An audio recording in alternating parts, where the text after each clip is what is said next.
नमस्कार, सुप्रभात. मी श्वेता. तुम्ही बघताय न्यूज 18 लोकमत बुलेटिनमध्ये तुमचं स्वागत. सुरुवातीला बातमी आहे. विधिमंडळाच्या हिवाळी अधिवेशनाचा आज दुसरा दिवस आहे आणि दुसरा दिवस हा बीडमधील सरपंच हत्या आणि परभणीमध्ये संविधानाचा जो अपमान करण्यात आला त्या संदर्भात आजचा दुसरा दिवस गाजण्याची शक्यता आहे. बीड आणि परभणीचा मुद्दा विधानसभेमध्ये आज येण्याची शक्यता आणि दोन्ही या विषयांवरती चर्चेची मागणी विरोधकांनी केलेली आहे आणि सरकारकडनं चर्चेची तयारी सुद्धा दर्शवण्यात आली आहे. त्यामुळे हे दोन मुद्दे आज विधानसभेत गाजण्याची चिन्ह आहेत. या दोन्ही विषयांवरती विरोधकांनी चर्चेची मागणी केली आहे आणि सरकार देखील या चर्चेसाठी तयार असल्याचं मुख्यमंत्री देवेंद्र फडणवीस यांनी यापूर्वीच स्पष्ट केलंय.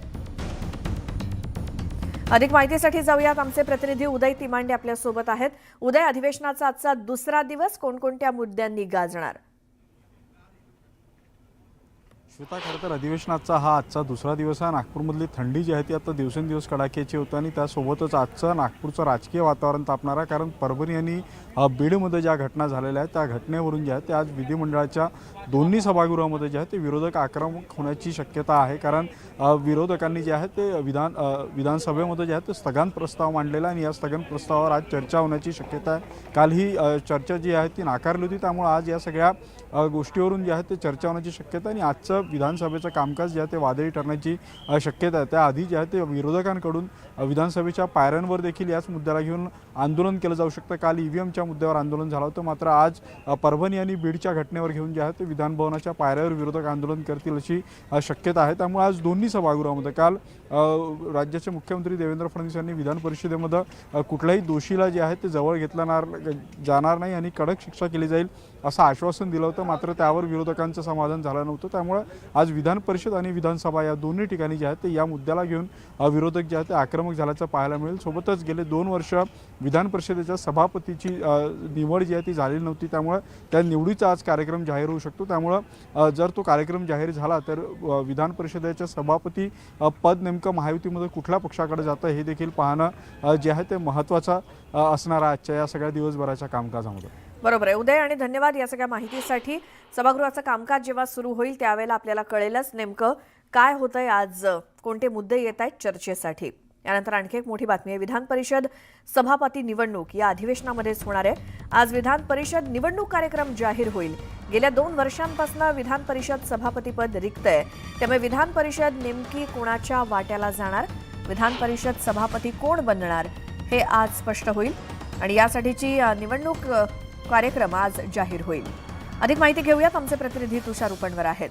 तुषार, आतापर्यंत उपसभापती नीलम गोरेच कामकाज बघतायत, मात्र सभापती निवड कधी आणि कशी होणार? श्वेता, आपण जर पाहिलं असेल तर राज्याच्या विधिमंडळामध्ये सध्या अध्यक्ष हे राहुल नार्वेकर आहे. तर या ठिकाणी जे वरचं सभागृह म्हणून ज्यांना संबोधलं जातं ते म्हणजे विधान परिषद.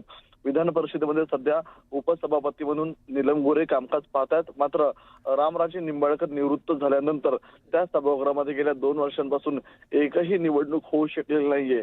आता विधान परिषदेच्या कामकाजाला दुपारी 12 वाजता सुरुवात होणार आहे आणि विधान परिषद कामकाज पत्रिकेमध्ये प्रामुख्याने सभापती निवडणुकीच्या कार्यक्रमासंदर्भामध्ये घोषणा करण्यात आलेली आहे. त्यामुळे आज उपसभापती नीलम गोरे सभापतीच्या निवडी संदर्भामध्ये आज प्रामुख्याने घोषणा करताना पाहायला मिळेल. तत्पूर्वी एक बैठक पार पडेल आणि या घोषणेमध्ये आज कार्यक्रम पत्रिकेमध्ये आज शेड्यूल होईल की सभापतींची निवडणूक कधी होईल. सर्वात महत्वाची बाब म्हणजे आपण जर पाहिलं असेल तर सभापती पदासाठी महायुतीमध्ये प्रामुख्याने हे सभापतीपद भाजपा किंवा शिवसेना या 2 पक्षांपैकी एखाद्या वाट्याला जाऊ शकतं. कारण की वरच्या सभागृहामध्ये भाजपाचे आमदारांची संख्या ही मोठ्या प्रमाणात आहे. तर त्यानंतर नंबर लागतो तो म्हणजे अर्थात शिवसेना या पक्षाचा. मात्र महायुतीमध्ये या सगळ्या सत्ता स्थापनेमध्ये सभापतीपद हे जर शिवसेनेच्या वाट्याला गेलं तर नीलम गोरे यांचं नाव अधिक चर्चेत आहे. नीलम गोरे यांची निवड बिनविरोध होऊ शकते. मात्र जर भाजपाकडे या संदर्भात जर विचार केला गेला तर भाजपाकडून 2 ते 3 नावं सभापती पदासाठी चर्चेमध्ये आहेत. त्यामधलं पहिलं नाव म्हणजे राम शिंदे यांचं नाव आहे. त्यानंतरचं नाव आहे म्हणजे निरंजन डावखरे यांचं नाव आहे आणि त्यानंतरचं नाव आहे म्हणजे प्रवीण दरेकर यांचं. ही 3 नावं सभापती पदासाठी भाजपाकडून चर्चेत आहे. तर शिवसेनेकडून महिला म्हणून या ठिकाणी ज्या उपसभापती आहेत नीलम गोरे त्या एकमेव आपल्याला चर्चेत असल्याचं पाहायला मिळत आहे. तुषार, या सगळ्या माहितीसाठी धन्यवाद.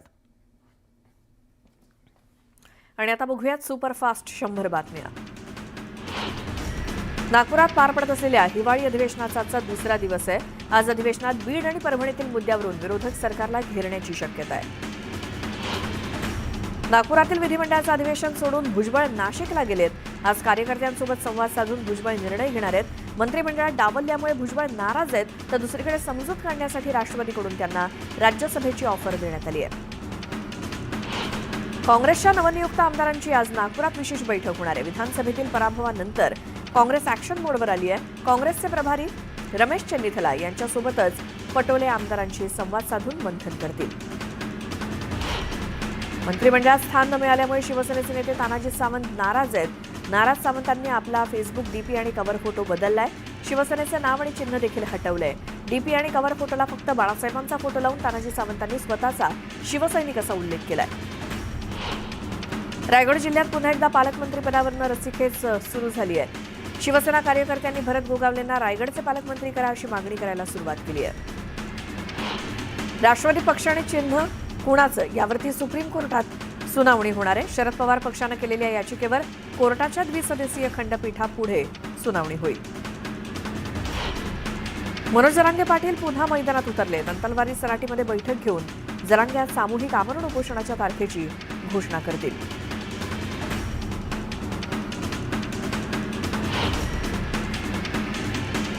धाराशिवमध्ये तानाजी सावंत यांना मंत्रिमंडळात स्थान न मिळाल्यामुळे परांडा तालुक्यातील शिवसेनेच्या कार्यालयात पदाधिकाऱ्यांची बैठक पार पडली. तानाजी सावंतांना मंत्रिपद न मिळाल्यामुळे पदाधिकारी राजीनामे देण्याच्या तयारीत आहेत, तर अंतिम निर्णय तानाजी सावंत यांच्यावरती सोपवला गेलाय. एक मोठी बातमी आहे. केंद्र सरकारनं वन नेशन वन इलेक्शनच्या अंमलबजावणीच्या दिशेनं पावलं उचलली आहेत. वन नेशन वन इलेक्शन लागू करण्यासाठी सरकार आज लोकसभेमध्ये विधेयक मांडणार आहे. वन नेशन वन इलेक्शन विधेयक मांडलं गेल्यानंतर ते दोन्ही सभागृहांच्या संयुक्त समितीकडे पाठवलं जाऊ शकतं. राज्यघटनेतील 129व्या दुरुस्तीचं हे विधेयक कायदा मंत्री राम मेघवाल लोकसभेमध्ये मांडतील अशी शक्यता आहे. तर आज सभागृहात उपस्थित राहण्यासाठी भाजपकडनं सर्व खासदारांना व्हीप जारी करण्यात आलाय.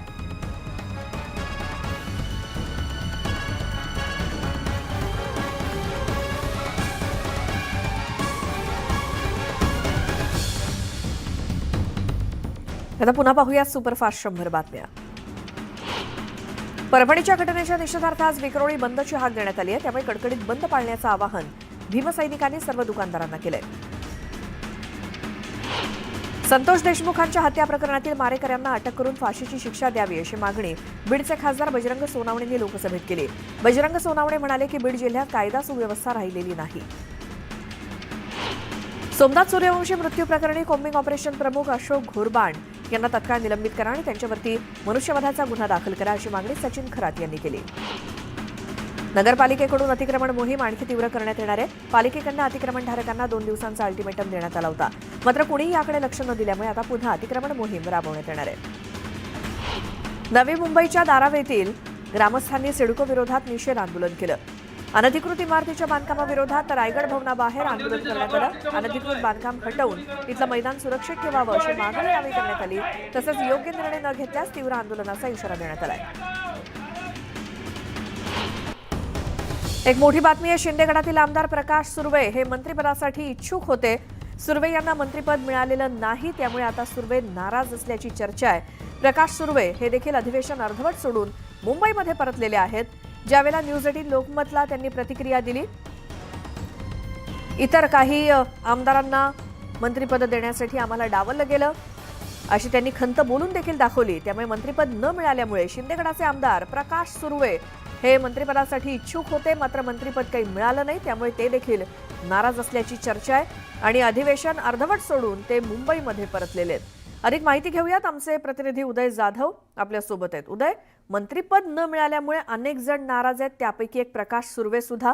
काय त्यांचं म्हणणं आहे? शिवसेनेचे मागाटणे विधानसभा मतदारसंघाचे आमदार प्रकाश सुर्वे हे हिवाळी अधिवेशन अर्धवट सोडून मुंबईला परतले असल्याची माहिती मिळते आहे. मंत्रिमंडळ विस्तारामध्ये त्यांना स्थान न मिळाल्यामुळे ते नाराज असल्याचं त्यांनी स्वतः देखील जाहीरपणे केलं होतं. मात्र त्यानंतर देखील उपमुख्यमंत्री आणि शिवसेनेचे मुख्य नेते एकनाथ शिंदे यांनी सर्व नाराज आमदारांना एक सबुरीचा सल्ला दिला होता. श्रद्धाने सबुरी ठेवा, सर्व काही योग्य वेळेत योग्य होईल असं त्यांनी स्पष्टपणे सांगितलं होतं. मात्र तरी देखील प्रकाश सुर्वे हे नाराज होऊन मुंबईला परतलेले आहेत. एक प्रकारे पक्ष शिस्तभंग जी आहे ती देखील समोर आलेली आहे. त्यामुळे आता शिवसेना पक्षाकडनं त्यांना त्यांना कशी मनधरणी केली जाते किंवा त्यांच्यावरती काय पक्षांतर्गत कारवाई केली जाते हे देखील पाहावं लागेल.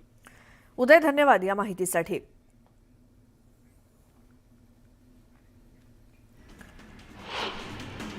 आता एसटीच्या कर्मचाऱ्यांना 2020 पासून न दिलेलं थकीत देय तातडीनं द्यावं यासाठी विविध मागण्यांसाठी एसटी कर्मचाऱ्यांचं आजपासून अन्नत्याग आंदोलन सुरू होणार आहे. लवकर मागण्या मान्य न झाल्यास आंदोलन आणखी तीव्र करण्यात येणार असल्याचा इशारा संघटनेच्या वतीनं देण्यात आलाय.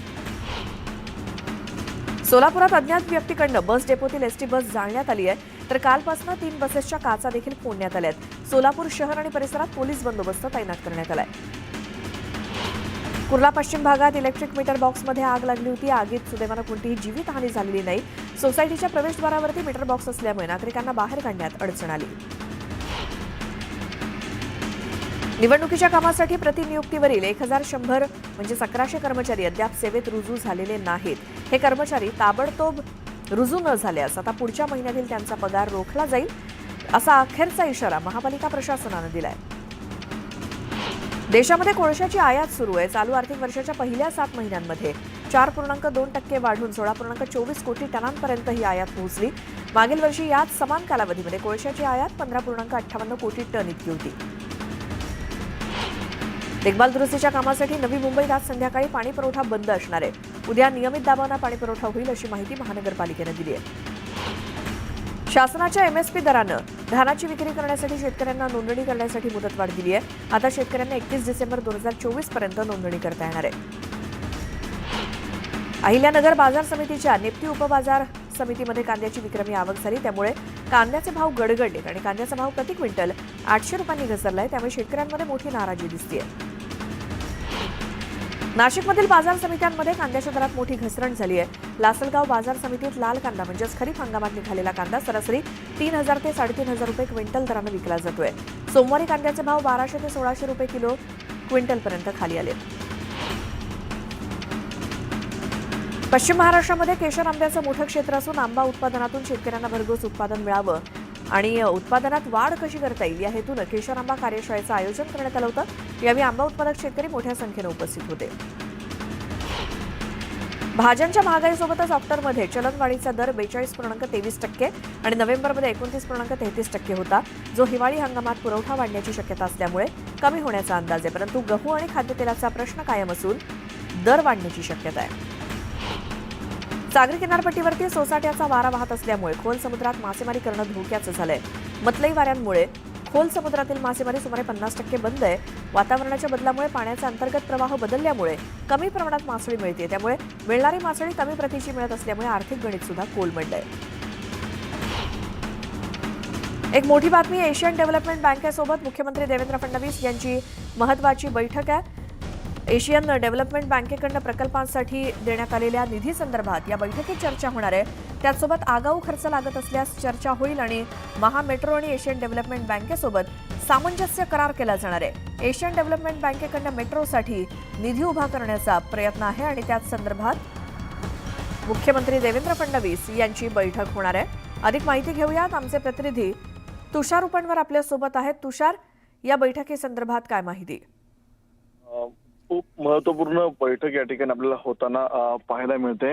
मुख्यमंत्री देवेंद्र फडणवीस यांच्या अध्यक्षतेखाली एशियन डेव्हलपमेंट बँकेसोबत ही बैठक होताना पाहायला मिळते. या बैठकीमध्ये प्रामुख्याने एशियन डेव्हलपमेंट बँक ही प्रामुख्याने महाराष्ट्रातल्या विविध प्रकल्पांना आपल्याला निधी देताना पाहायला मिळते. त्यामुळे जो वाढीव खर्च असतो त्या खर्चासंदर्भामध्ये किती अधिक निधी लागणार आहे या संदर्भात आपल्याला विशेष चर्चा या बैठकीमध्ये होताना पाहायला मिळणार आहे. त्यामुळे आजच्या बैठकीतले प्रमुख 2 मुद्दे म्हणजे एशियन डेव्हलपमेंट बँक नेमकी आगाऊ प्रकल्पांना किती खर्च देईल किंवा महामेट्रो आणि एशियन बँकेसंदर्भातले काय नेमके सामंजस्य करार होतात याकडे सर्वांचं लक्ष लागलेलं आहे. तुषार, धन्यवाद या माहितीसाठी.